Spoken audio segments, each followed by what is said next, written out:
More. Oh, here's a couple of you can take a look at some of these and see. Okay, I'm gonna try to move through the questions, some of them that we can, and if we don't get your question answered, I'm gonna invite you. We'll be up here afterward, or we can work with you during the week. Different things happening.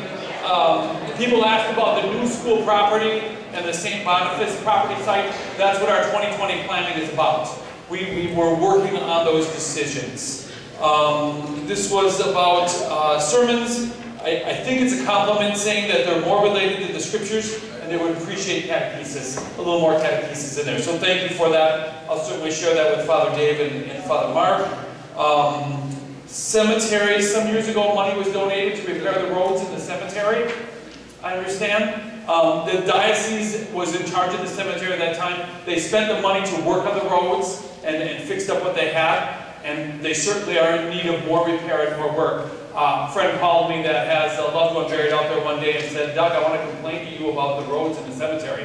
I said, "Make a donation and we'll take care of it." So no, we want to be aware of that, but we're also, where do we invest money and what can we do with that? So that's going to take a little bit more time and a lot of work with that. Question about Roncalli and not presenting here. Roncalli is its own corporation, separate from St. Francis of Assisi Parish.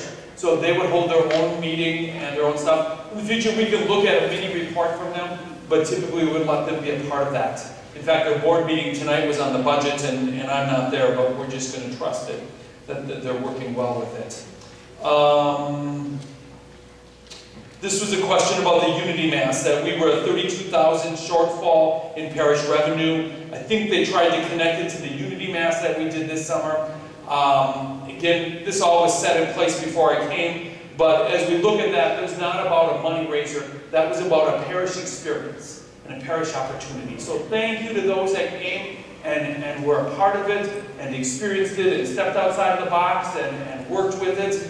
And those that couldn't come because weren't comfortable with the accessibility of that, I trust you found other places. And to the group of people that just complained, you know, sometimes we've got to challenge ourselves. It's all about Jesus. It's not about location. It's not always about time. It's about Jesus. What do I need to do to get there and to experience that and support it? So I just challenge you to kind of keep that in your mind and keep working forward with that. Question, 125 people passed away this year. How many single people and families joined the parish? Whoever wrote that question, I invite you to call the parish and ask. We'd have to run the database to find out that specific number. I don't know that off the top of my head. Alarmed by that we only had 14 weddings and 87 baptisms. Yes, that is a challenge. The trend across the United States is not to get married in the Catholic Church, and also not to get your baby baptized because you're going to let them decide themselves. And that is a bad trend to be on. We add to that in Manitowoc. If you look at the city planning and all that, our young people get educated and move out of town. So we don't have a large pool in there. So we're trying to do the best we can with what we have, and we're certainly trying to encourage them and helping growing in that. And a side note on that, poor Father Mark, you know, his statistics, he's done more funerals than baptisms, and he's kind of down about that. So I'm back to that, encourage more grandchildren and great-grandchildren, just for the sake of Father Mark. Slide 29, the mention of discipleship. Certainly a big thing in the Diocese of Green Bay. Why aren't we talking about that more? What about training for the discipleship? Good question, because that was the main theme for a couple of years, and we worked and looked at various parts of that. The discipleship training that we've stepped back from that and said we ourselves need to be disciples first. We need to work on our encounter of Jesus Christ. We need to be able to verbalize and talk about that. And that's what the Alpha program is about. So, when it comes to discipleship, hold on to that, but let's build ourselves toward that so that we're ready and moving in that direction. So that's what discipleship is about. Thank you for that. Slide 15, the 6:45 a.m. Mass. Could we return it to a monthly rotation at other sites, especially in the warm weather? I know we could I could argue that 6:45 is too early. My opinion is Jesus said Last Supper, he didn't say first breakfast. But I'm amazed in this parish that there are that many people people that attend. So we certainly are reaching out and helping those people that are a part of it. For those that can't make that hour, remember, especially during the school year, there's a school mass on Wednesday, a school mass on Thursday. Every day there's a noon mass at Holy Family Hospital. And watch the paper. We do upwards to 5 funerals a week. You can always come to a funeral, especially if it's a friend or a neighbor or a parishioner, and just be a part of praying at the funeral. So there are good daily mass opportunities in the area. The rotation between the parishes, as I just kind of look at that off the top of my head, the challenge is that I would get the right site in the right morning. So, and I think I heard a little bit about that when I first came, when they used to rotate. Oh, did they rotate and switch, or are we still on this? Where is it at? So moving it around kind of does that question, challenges us to have to work harder on that. The second thing is, because we have school at the other sites, getting cars in and getting cars out of there. I know if we're 6:45 mass, we should be out of there by 7:15, 7:30. Sometimes there's stuff gathering for the school and going on. We're setting up and doing things. It's just nice to use the site that there's nothing else going on at that hour or any time in that morning as a part of it. And also additionally, again, the other masses happen at those other sites.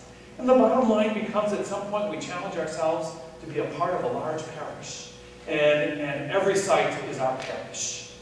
So can we comfortably be moving around and continue to move around as we need to for what we need offering at the different sites. I'm grateful for this site that we are handicapped accessible and plenty of close parking here to help facilitate that and to make that happen for us. So I think that covers that. Vigil Mass on All Saints Day and New Year's Eve. New Year's Eve ended on a Sunday. So typically you would not do, on a Sunday, you would not do an Eve Mass for a holy day, because you should do a Sunday evening Mass there. Besides, I think somebody was trying to get a twofer. So if I come to that, does it come for the holy day and for Sunday? No way, we give you 2 envelopes, we expect both of them to come back. All Saints Day, I think what happened on All Saints Day is we moved it around and worked on sites. The reality is, for many of our families, that's trick-or-treating night. And for many of you that hand out the candy, and if we schedule Mass, you're probably going to blow it off on us that night and come to one of the other ones. So I think that's why we moved that to a different time, so that you could be available and ready. But I believe we offered it on the All Saints Day. I think in that evening we had a Mass, as well as our school Masses and everything else that happened that day. School Mass was incredible and impressive. Thank you for that positive comment. Good to see that. On the family ministry slide, question about hiring somebody to do Children's Liturgy of the Word. We do it here at this site. We have 1 or 2 volunteers that are working with it. Children's Liturgy of the Word is where we call up right after the opening prayer, before the reading, the children that want to go out with a catechist or a team member and do scriptures at their level. Great thing to do. But we were not getting the number of volunteers or the students to participate in that. So that's where we backed off and said, okay, where is it and who's asking for it? So if there's children there and their parents are going to start asking for it, we're going to look at a way to make it happen. We'll invite them to help us to make it happen. But just to go and hire somebody to offer it for maybe 1 or 2 students that show up for the Mass isn't helpful in that. So my hope is we can keep it happening here at the 10:30 Mass, because that's where it's used the most. And if we begin to hear and see other places where they want to be involved, we'll facilitate to make that happen. Very good program to do and to have. Meeting minutes for Parish Council, School and Finance, they're always online. And if you can't get them online, you're always welcome to come to the office and ask for a copy of that.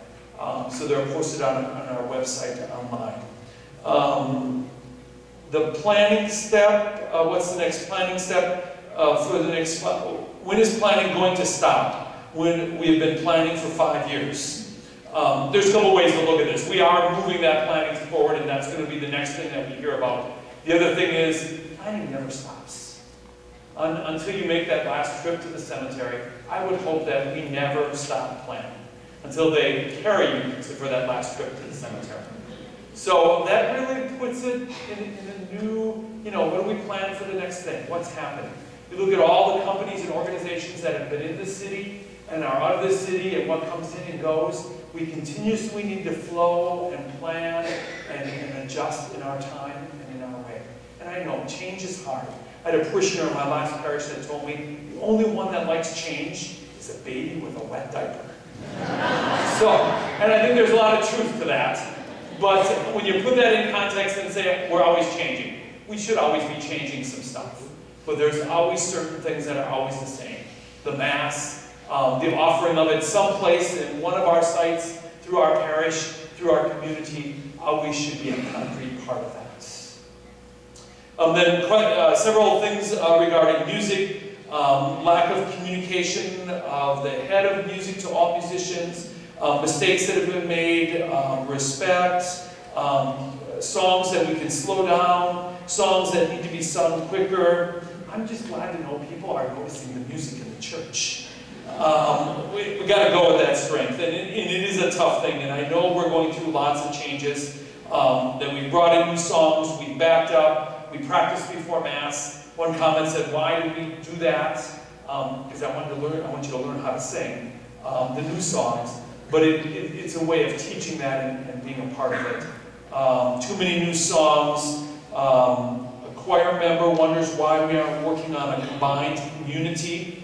Kind of what we did for the Unity Mass is probably what they're thinking. We're not considered at all or respected or relevant in the role as active members of choirs. And it goes on a little bit from there. So again, certainly recognize our music challenge. I get that. We're hopefully, give us some time with this gather book, get us down the road a little bit more. We should see some settling down and some adjustments that's happening as part of it. But thank you for the concern, and I get the frustration on getting that in the intro. Patrick, do you have some more questions that you're going to ask me or I'm going to do?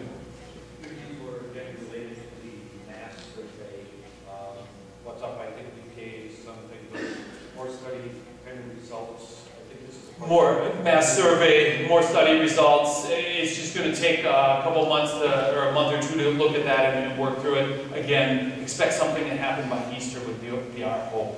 On page 5, what about the late Sunday Mass on the lower left corner? The percentages, the number of people that they see. Adding another Saturday Mass, I would not be a part of that. I would assist at a Sunday Mass. Well, good, thank you. And we're taking that into account and looking at that. And I think, again, our challenge there is, I think you are the faithful. You are in Mass, you are at Mass, Mass time, you shift and adjust with it. What about the people that we're not connecting with? And that's what we want to open our ears and our hearts to. What can we do that would be something that would pull them in and be a larger part of pieces? Is some difficulty reading the slide on Saturday Mass? Saturday Mass slides, survey, yeah, 17 to 22. We're going to post everything on the website, so know that. And if you can't get it on the website, just stop by the office when you stop by to buy your script and just ask one of our gals there. Did I slip that in well? Yeah. Did I get extra credit for that? Just ask one of them to print it off for you unless you have a friend or a neighbor that has access to that. Otherwise, come to the office, and if you can't come to the office, give us a call, tell us what you're interested in. We'll put it in the mail out to you. Certainly get that, but we also want to be aware we don't want to spend hundreds of dollars on reams of paper that's just going to be left in church for me to pick up.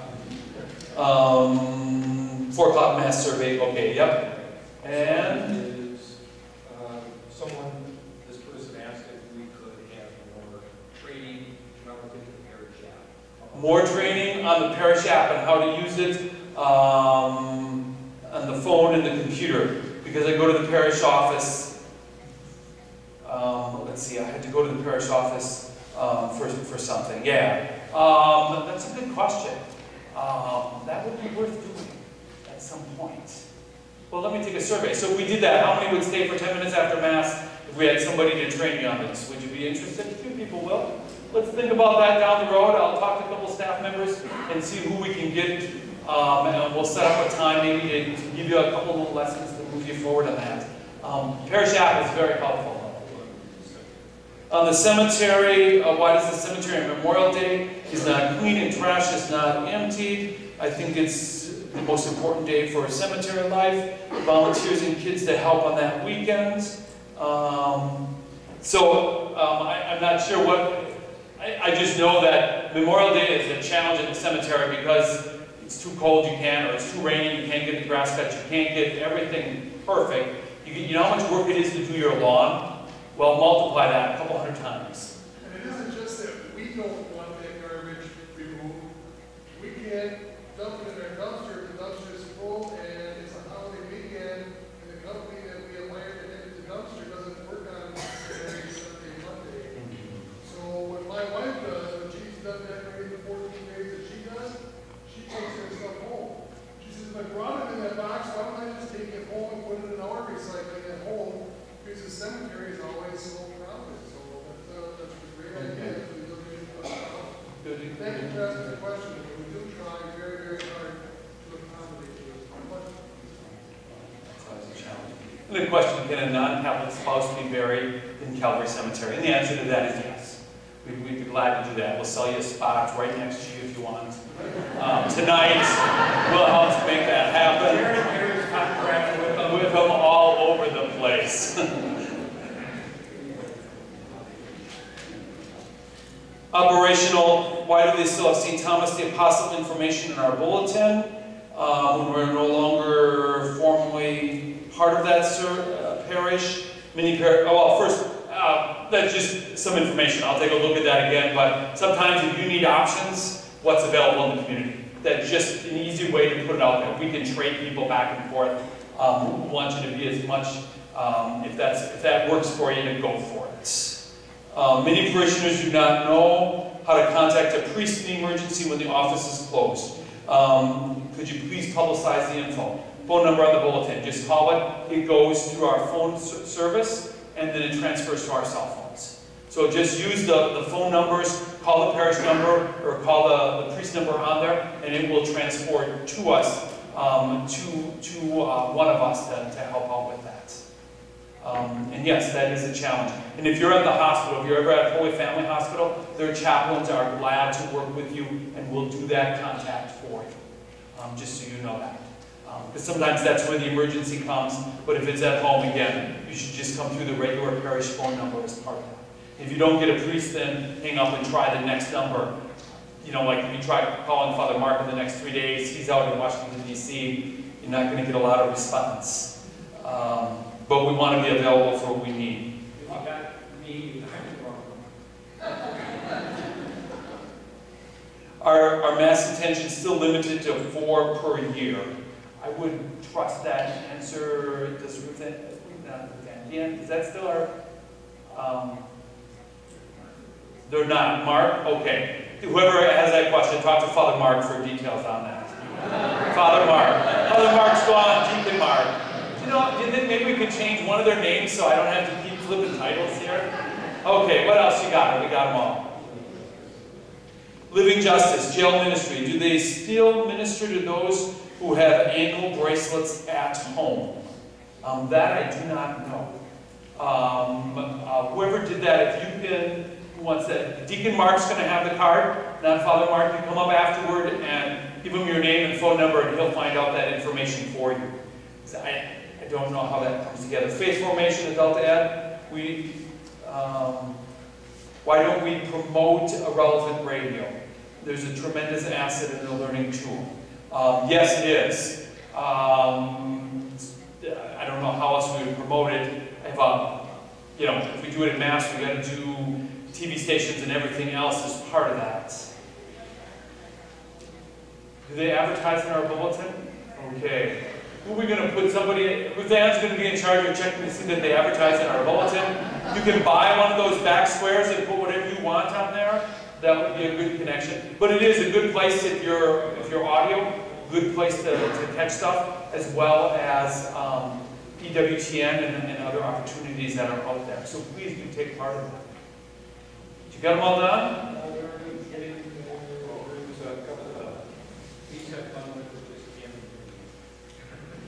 What is the percentage of St. Francis of Assisi school student families, including those who attend Norikawa, who contribute to the parish? You're going to have to see Deanne for insight on that. And why has the parish had to write off accounts receivable from the cemetery to show in our audited financial statements? Do you know what that is?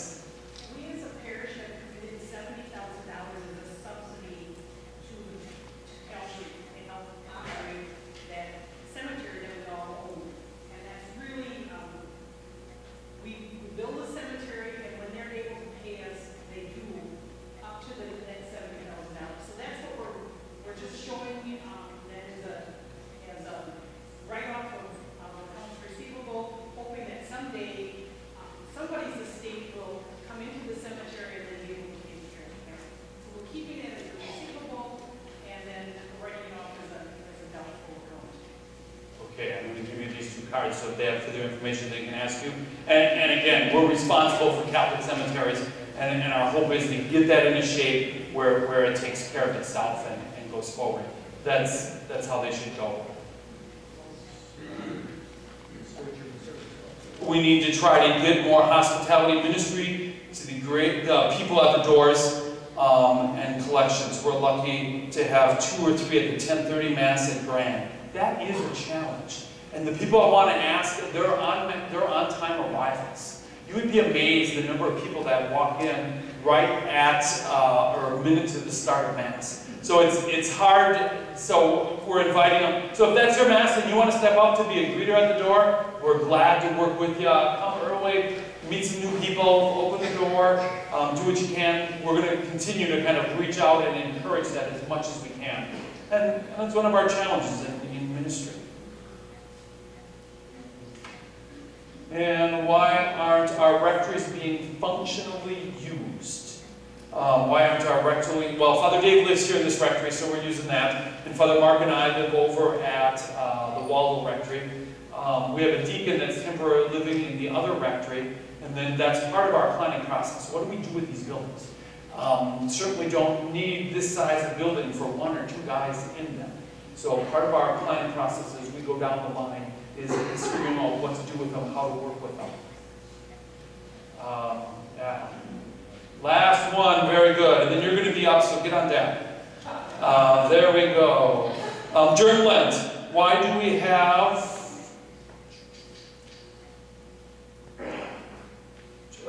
community time? Some people have just like, oh, why do we have silence during communion time? You're talking to the new guy on the block. I don't have a clue about this. Some people told me it was dumb. Most were older people that didn't like it. Here we go. Katrina, stand up, turn around so they can see you. We had no music during communion time last Lent because it was something that Father Dave Beaudry had always wanted to try and implemented. Just so you all know, we're not doing it this year.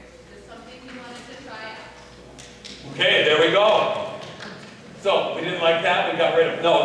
That's not why you moved on to school ministry. And this person would also like to know about the cemeteries. So talk to Jerry afterward about would like to know more about the cemetery. So talk to Jerry. With that, we want to move on now.